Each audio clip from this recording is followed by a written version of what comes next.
what I'm driving. Look what's driving great. It's fixed. I wish it was more of an exciting story of how it got fixed, but she good, and she's running really good. Let's roll the intro and explain.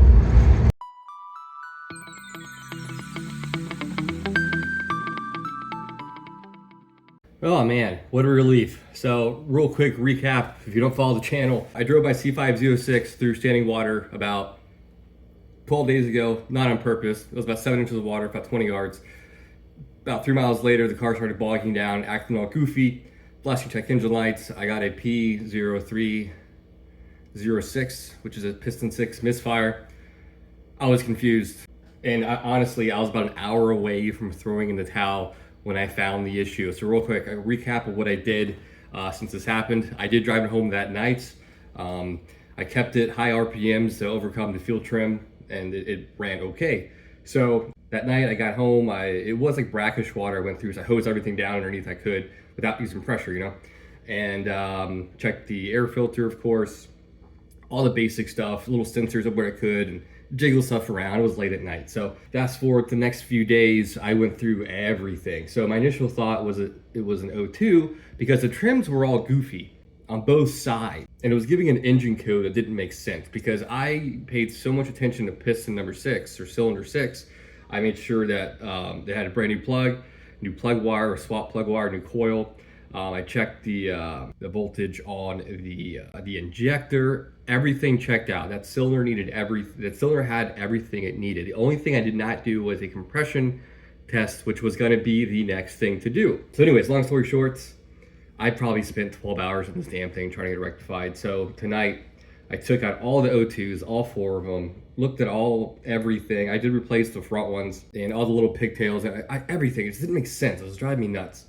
And long story short, I cleaned it up all really good. I put them back in loosely, you know, hanging down, started the car, and then the fuel trims actually looked better on the left bank. I was like, that's weird. So I swapped the O2 sensors and it was no change.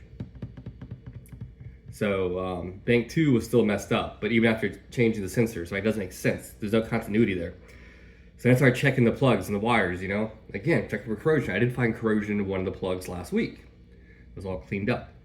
Now, in case you don't know, if you run long tube headers, you have dongles, little extenders, if you will, that turns the flat connection to a square connection. Because I believe they use on the long tubes, it's just for downstream O2s because they're longer, whatever.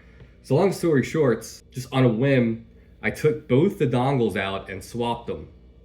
And then the bad fuel trim followed the dongle. Like son of a bitch. So I took it out. I have a picture right here, what I'm talking about. And this was on the passenger side, the bad one.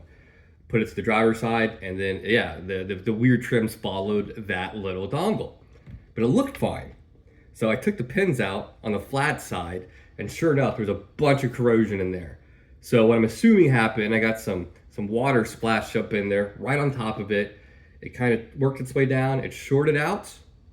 And then, because like I said, it was brackish water, it had some salt in it, and it corroded as soon as it heated up. And it's been giving me weird, erroneous readings ever since. I took all the pins out, I cleaned it, I scrubbed it, put it all back in, put it all back together, fired it up, runs amazing. Here's another thing I figured out tonight.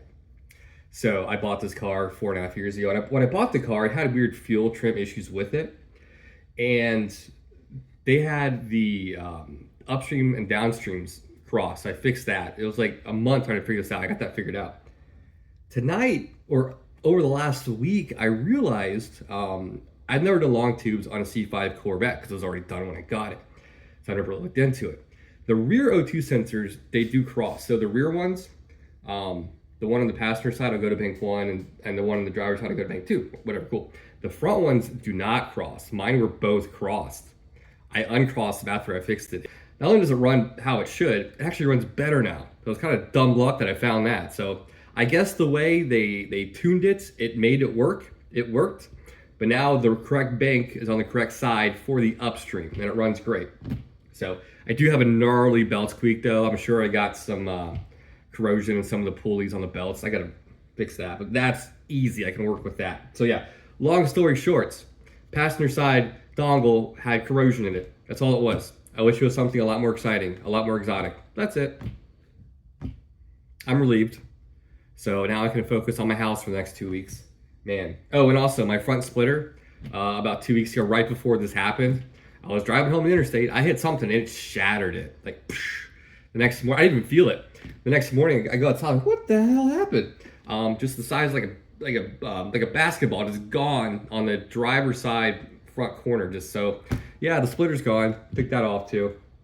I will be replacing that with a more fortified, something a little higher, I think. That one was pretty low. Yeah, I feel good. I'm tired. So those that were curious, all it was a faulty wire in the O2 passenger side, giving me strange readings, and it makes sense.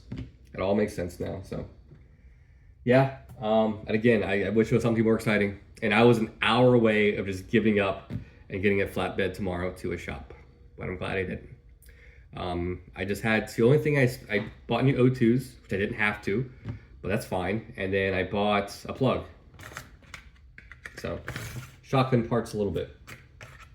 But there you go. Wish it was more exciting. So hopefully the next video will be something a little more exciting.